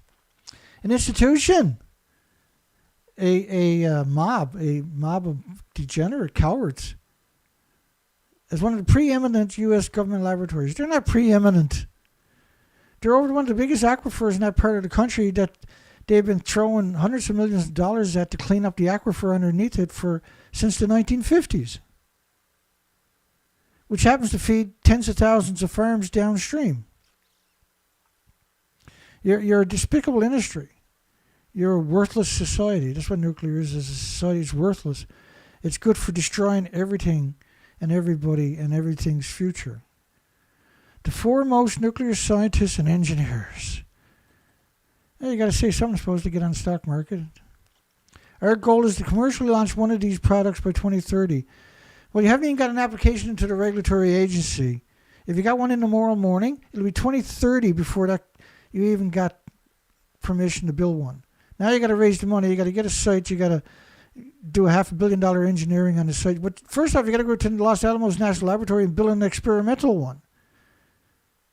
Which, how long does it take to build a reactor again? Oh, that's right. Who knows? So now you're talking 20 years down the road. Then you got to get the kinks out of it. Another 5 years. Then you got to build a new reteneration of it. That's another 10, 15 fucking years. The scam of the scam of the scam of the scam.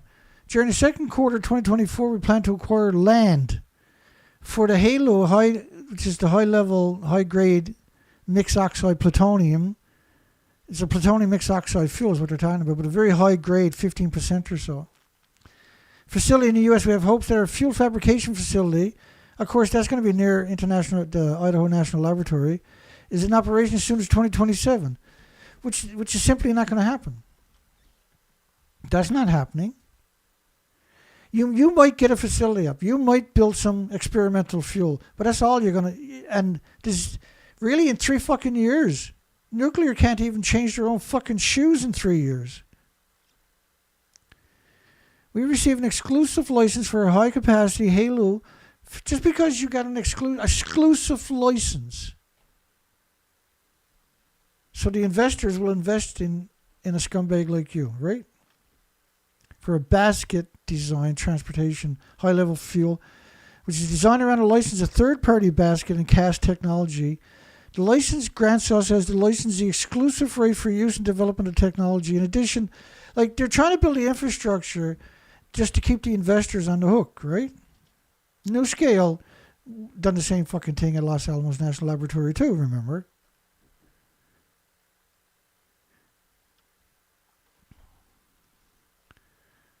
This is the military industrial complex we're talking about. We believe, right, to use all these conjectures. We believe. We believe. Believing and doing, like every other company we see in the nuclear industry, never comes to fruition. Ever. We also plan. Another conjecture, right? We plan. Famous last words from many companies, isn't it? We plan, we believe. This includes in coordination with the Cambridge Nuclear Energy Centre. Really, you're going to hook up with that a lot, and now you want street creds. Over the next 12 months, we will continue to progress our development of advanced nuclear micro-reactors. 12 months, really. With an estimated expenditure of approximately $4 million. $4 million. In administration, of course. Our micro-reactor license application will be processed 2026 and 2031. Really? A 5-year discrepancy. Give or take a fucking decade or two. And the reactor's going to launch in the same fucking time. How are you going to pull that one off? They should not be on the stock exchange. They incurred an accumulated net loss of $8.6 million since the inception through December 31st, 2023. And they have 0 employees. They were founded in 2022. They burned through $8.5 million. They got 0 employees. They're on the stock exchange. There's a fucking shell game and a half you don't want to get hooked up in. And the company is located at 10 Times Square, 30th floor, New York. But they have 0 employees.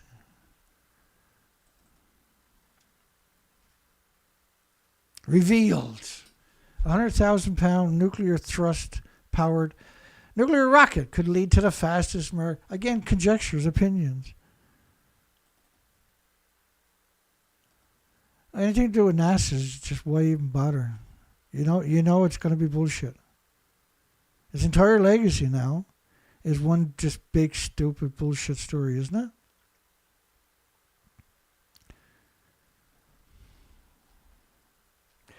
Editorial: Hanford nuclear site deal is hopeful development, but will it work this time? So look at these people. They were in Scotty backpacks, full face mask. And what was interesting about this one picture? What's interesting about this picture? Anybody get it? Does anybody get what's interesting about this picture? I'll just give you a few seconds, see if somebody puts anything in the comments section, figures it out. It caught my eye right away, but this is what I do every day, right?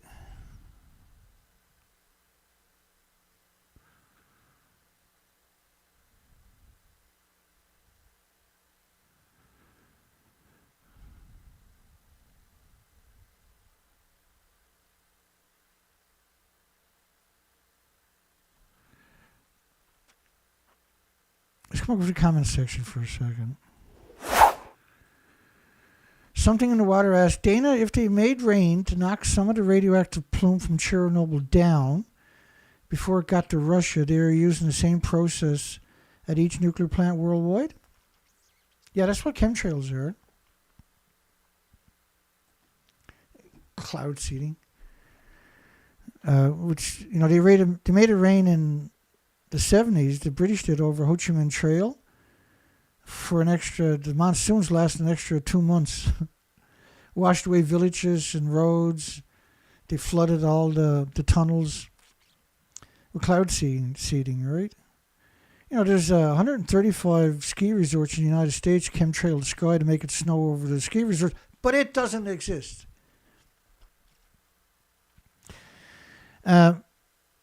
Every nuclear country with nuclear power plants that I know about, if they have a nuclear accident, they're going to chemtrail the whole area.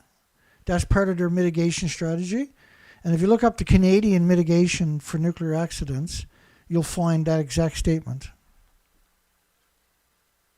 Let's come back to this picture for a second. Does anybody figure it out? I hope that answered your question. But look, remember, every nuclear power plant is surrounded by farms. Right? And so the food is sucking up the huge amount of the vapors when it lands, and the vapors are drops of water from the fuel pool, and each drop got hundreds of millions of anthropogenic man-made atoms, and that gets soaked up by the plant, right? And then the apples or peas or fucking carrots or whatever they're growing there is then shipped off to supermarkets far away because they're too far away to get poisoned directly, and so they'll get poisoned by the food.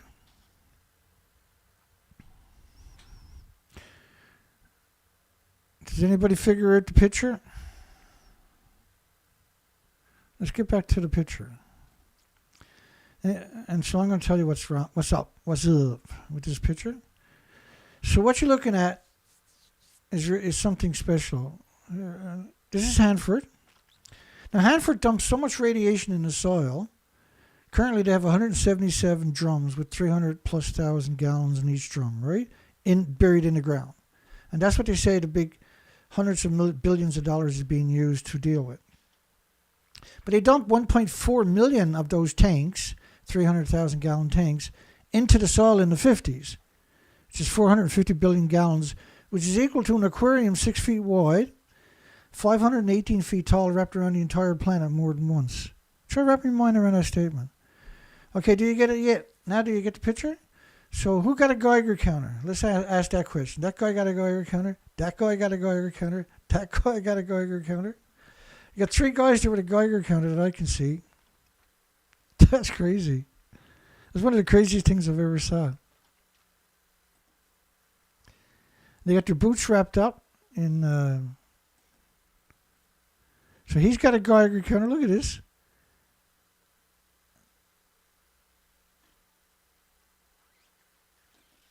You see their arms are gloved up, wrapped up.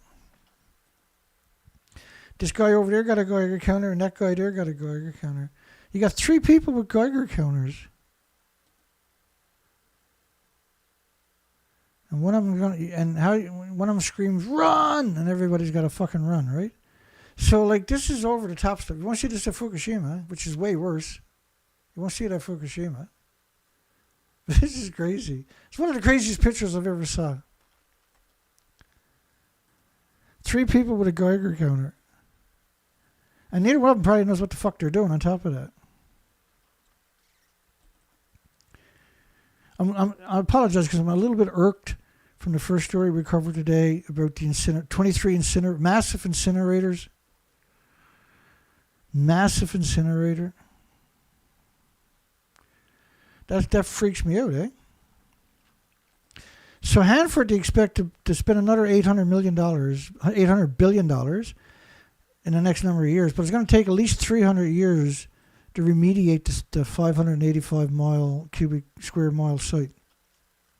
There's a new proposal planned for one of the largest, most expensive environmental cleanup projects. Every nuclear site is like that, by the way. The Hanford site adjacent to the Tri-Cities.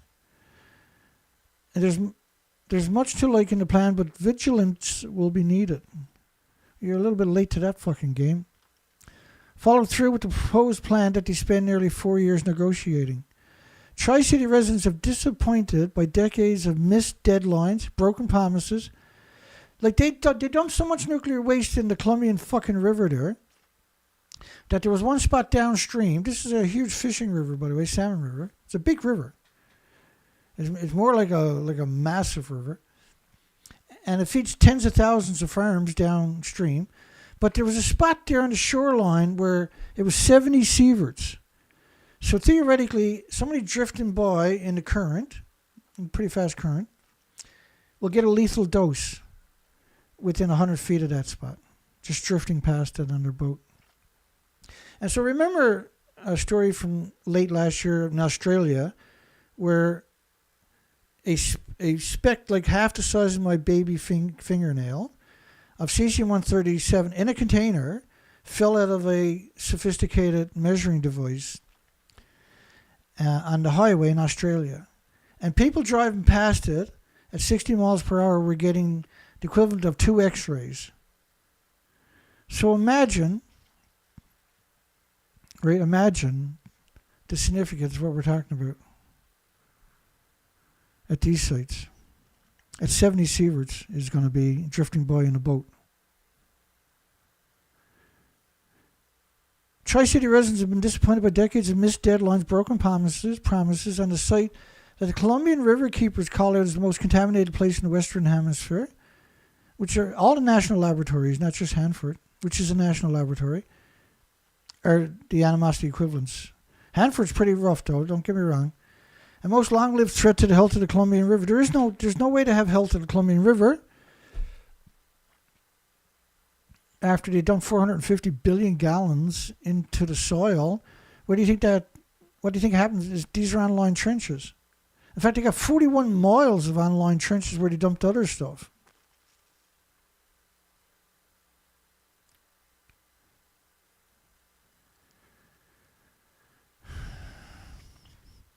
You should never eat anything from the... Well, Tri-City should be evacuated a long time ago. Like living, breathing, drinking anything out of the Columbia River, eating the food grown alongside of it is insane. You're talking about endless diseases and illnesses, not immune deficiencies and injuries. They forced 670 square miles near the Columbia River to be evacuated to make way for the plutonium production, including towns and native communities. All Americans benefited. You benefited. You would bankrupt America if you tried to clean it up, actually. You can't clean it up. You can't claw back what you already released.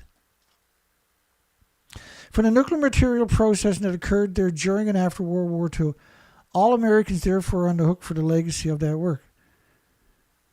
If you work 8 hours at Hanford in the last 80 years, a single day, a single 8-hour shift, today you're actually entitled to a pension. You don't have to prove you got injured.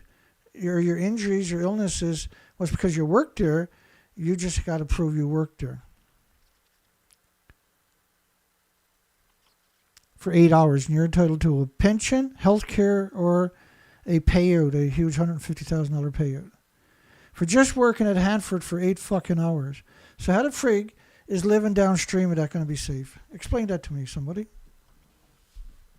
So when you're talking about the vitrification of 56 million gallons, you're talking about 316,000 gallons per tank, because there's 177 tanks, right? But they actually dumped 1.4 million of these tanks, 316,000 gallons a tank. They dumped 1.4 million of them directly into the ground in the 50s and early 60s. Just a legacy that's gone through a chain reaction, very high level. High level in the context of, if you took a liter of it and I put it in your house, everybody in your house is fucking dead in 20 minutes. And you can fill up your house with people and kill them every 20 minutes for the rest of your lifetime. With a single liter of this sitting somewhere in the house. They dumped 450 billion gallons of it. A wall 518 feet tall, 6 feet wide, wrapped around the entire planet more than once.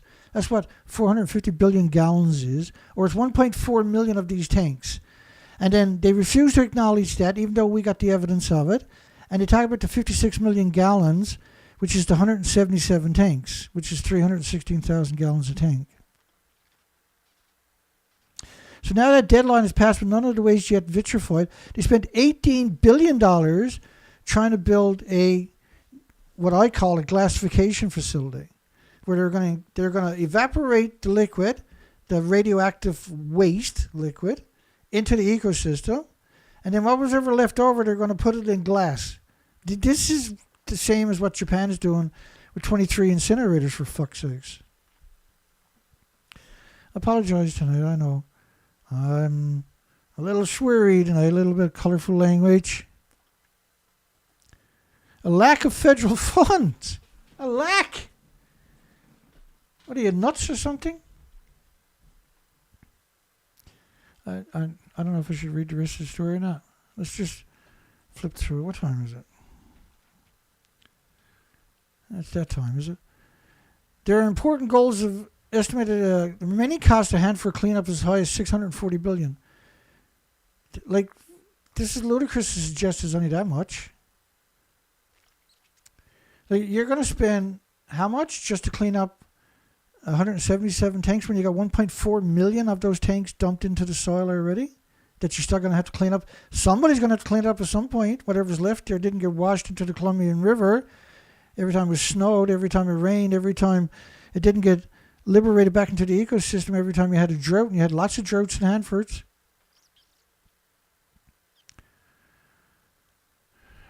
And then the time of turning it into grout. These people are insane. Right, you got all the wrong people. Right, you got the worst of the worst in charge. And they hire the worst of the worst because they don't want anybody to look better than them. It's like the Nuclear Waste Management Organization in Ontario, Canada. $26 billion fucking dollars for 18 years, and you haven't done a single thing. If you gave me $26 billion and put me in charge, I get the fucking job done by the end of summer. We'd be well on our way. We'd be digging a hole into the Canadian Shield, far away from communities, and then we'd be able to monitor it too. We'd be able to deal with it. We would keep it separated so it wouldn't all melt down at the one time when one of them goes.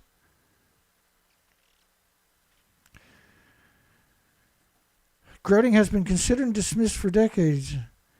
This is what they done at Chalk River National Laboratory on the Ottawa River, where they got 1 million tons now they're going to put in the surface and then cap it. And capping it means putting soil over it. These are scumbags no matter how you look at it. These are the worst humans conceivable in this industry. And there's no future. And there's going to be less of a future if you leave these people in fucking charge. They're real life degenerate monsters. Their monsters are real. And they're human. And they're in the fucking nuclear industry everywhere. Because that's the only people they're going to hire.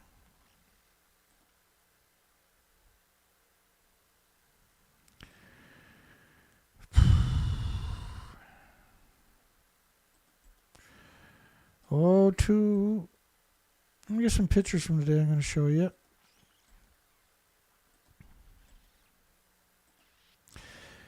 James Lucid stepped up last night and donated another $260.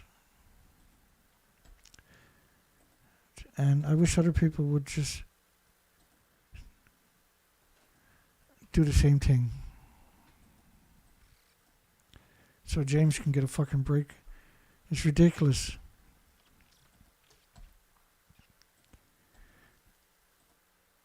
And we still need parts for the trailer, right?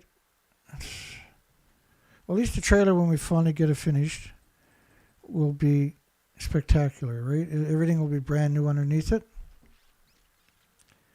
And right now I feel like shit because we have to go this route.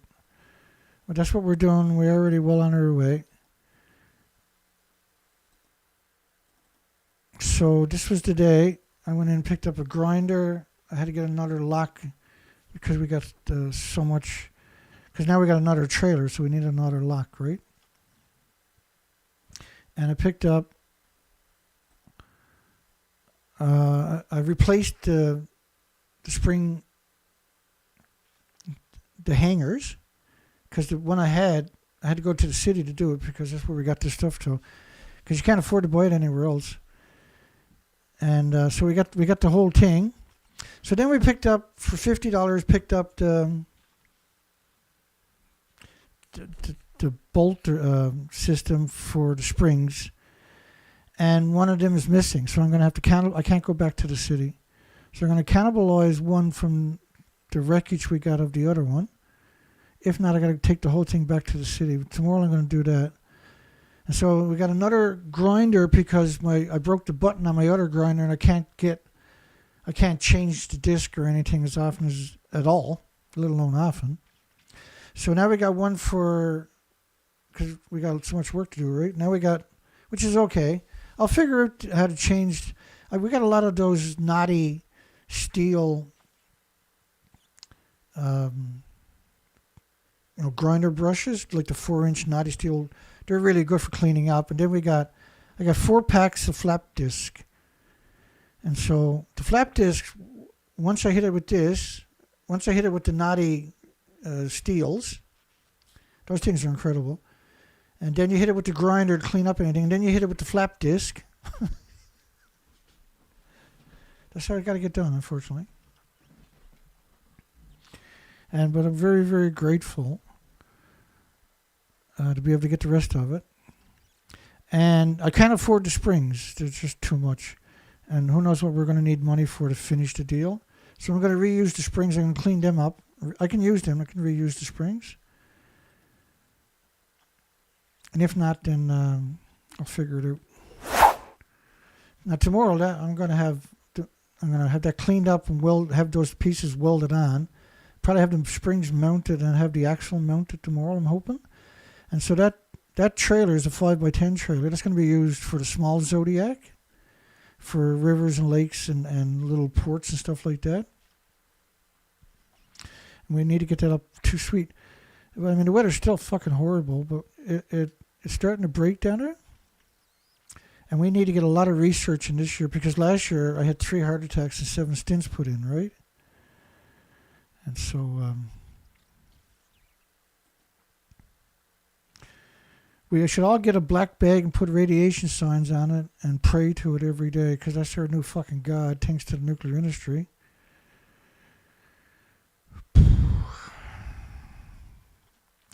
So let's close the poll down.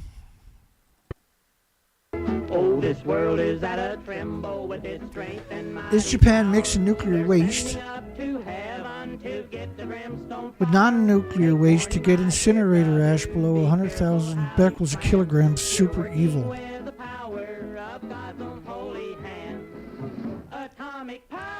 Well, yes it is, Dana. Thank you everybody for voting.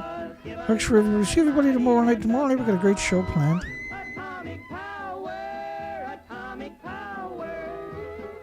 Good night, everybody.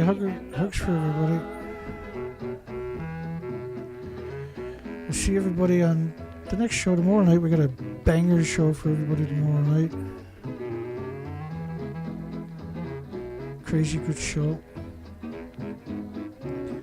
Have a great night, great day tomorrow. Hugs for everybody. Extra hugs for James. Lisa, bless your heart, my man. When scorched from the face of earth, their power of Japan. Be careful, my dear. In fact, I'll let this song play out because you can hear how crazy this industry actually was. Take care, folks. Atomic power was given by the mighty hand of God. Atomic power, it was given by the mighty hand of God.